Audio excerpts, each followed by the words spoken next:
But most traditional mirrors are manufactured using a glass substrate, and then you would coat the glass on either the front or the back surface, depending on what type of mirror it would be. For replicated mirrors, you're using a master that is in the almost inverse form of what you want your final product or your end product, create whatever the end shape is. So replication is a neat process that benefits a lot from volume manufacturing. So as you're able to increase the volume of the product, your cost per part is able to come down significantly.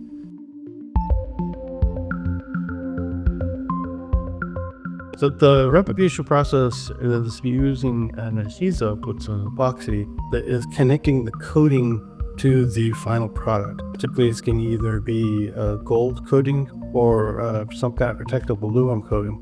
And it's a process by which you will contact your end product, which is the substrate you want to have the metal coating on. And as that is released, the epoxy layer adheres to the final substrate.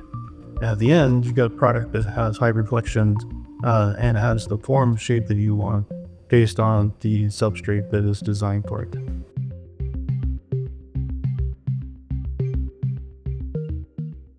So the different types of mirrors for replication are retroreflectors, OMPs or off-axis parabolas, and ellipse-shaped mirrors. Primarily, these benefit from the ability to have sort of an product surface that conforms well to a master and benefits from replication.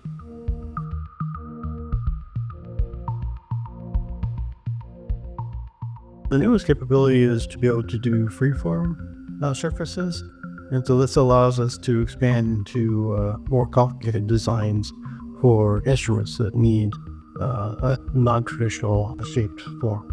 Measuring a freeform surface is somewhat complicated, but in order to do it correctly, we have to coordinate with our customers to make sure that we get information such as the surface equations that are being used to create that surface shape, as well as a side cable that would describe how engineering view and design manufacturability of the product. And finally, different things such as fiducials. These can add abilities for positioning orientation within the instrument, as well as reference data.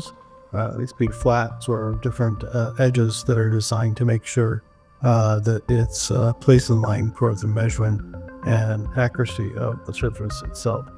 It's a complicated process, but working closely with the engineering team and coordinating with the customers, you can make sure to more accurately measure and find the preformed surface.